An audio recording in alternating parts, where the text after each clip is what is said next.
சளி என்பது நம்முடைய உடலில் உருவாகக்கூடிய ஒரு கழிவு. அந்த கழிவு நம்முடைய உடலை விட்டு வெளியேறும்போது தான் நமக்கு சளி பிடித்திருப்பதாக உணர்கின்றோம். ஆனால் சளி ஒவ்வொரு நாளும் நம்முடைய உடலில் சிறுக சிறுக உருவாகி கொண்டே இருப்பதை பொதுவாக நாம் உணர்வதில்லை. எனவே இனிமேல் அது குறித்து நாம் கவனம் கொண்டவர்களாக இருக்க வேண்டும். நாம் உண்ணக்கூடிய உணவுகள் சரியாக ஜீரணிக்கப்பட வேண்டும். அதாவது உணவுகளின் உயிர் சக்திகள் நல்ல முறையில் பிரித்தெடுக்கப்பட்டு உடலில் சேர வேண்டும். நல்ல பசி உணர்வு வந்த பிறகு மட்டுமே சாப்பிடுதல், உணவை பொறுமையாக மென்று சுவைத்து உமிழ்நீரில் கலந்து சாப்பிடுதல், உணவுகளில் மிதமான சுவைகளையே சேர்த்து கொள்ளுதல், இரவு உணவை சீக்கிரமே எடுத்துக்கொள்ளுதல் போன்ற செயல்முறைகள் தான் நம்முடைய ஜீரணம் நல்ல முறையில் நடப்பதற்கு அடிப்படையானவைகளாகும்.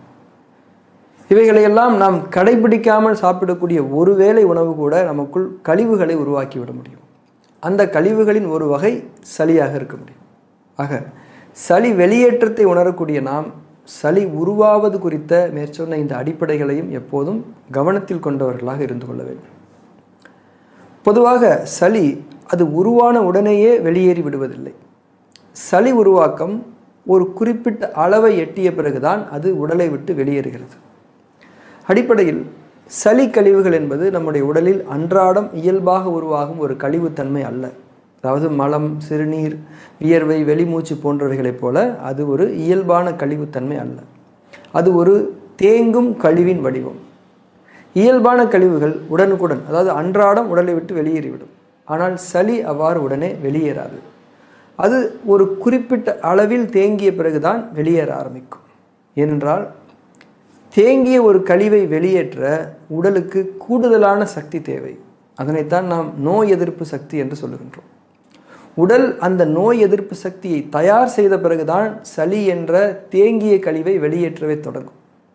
அந்த நோய் எதிர்ப்பு சக்தியினுடைய செறிவை சார்ந்துதான் சளி கழிவினுடைய வெளியேற்றம், அதாவது வெளியேற்றத்தினுடைய வேகம், வீரியம் போன்றவைகள் எல்லாம் அமையும். பொதுவாக தேங்கிய கழிவுகள் உடலை விட்டு வெளியேறும்போது சில தொந்தரவுகளோடு தான் அவை வெளியே போகும். அதனை நாம் பொறுத்து கொள்ளத்தான் வேண்டும். நம் வாழ்வில், நம் உடலில் நிகழும் எந்த ஒரு நிகழ்வும் நாம் செய்த செயல்களின் விளைவுதான். ஒரு செயலின் விளைவு அந்த செயலுக்கான காரணத்தின் மூலத்தை தீண்டாமல் ஒருபோதும் இருக்காது. எனவே சளி பிடித்திருக்கும் போது தொந்தரவுகள் இருக்கத்தான் செய்யும். நாம் பொறுமையாக இருக்கத்தான் வேண்டும். ஏனென்றால் வாழ்வியல் தவறுகள் மூலம் அந்த சளி கழிவை நாம் தானே நமக்குள் உருவாக்கி கொண்டோம். ஆனால் சளி வெளியேற்றத்தை முறைப்படுத்தக்கூடிய வகையில் சில உணவு முறைகளை, வாழ்வியல் முறைகளை நாம் கடைபிடித்துக் கொள்ளலாம்.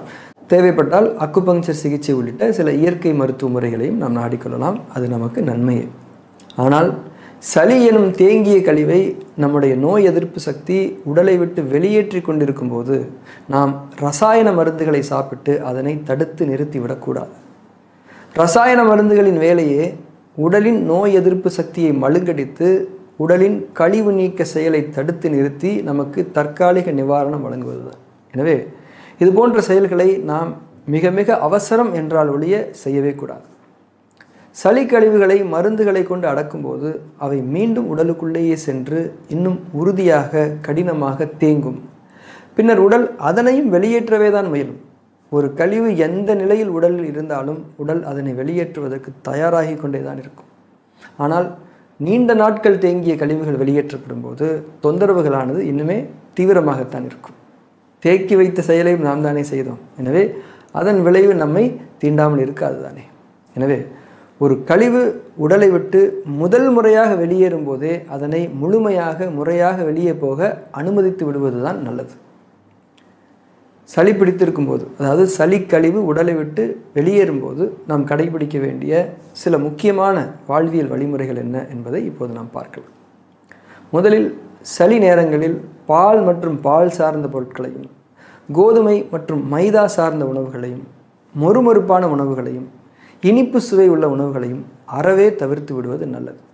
இனிப்பு சுவை சாப்பிட வேண்டும் என்று தோன்றினால் பழங்களில் உள்ள இனிப்பு சுவை மற்றும் தேன் ஆகியவற்றை எடுத்துக்கொள்வது நல்லது.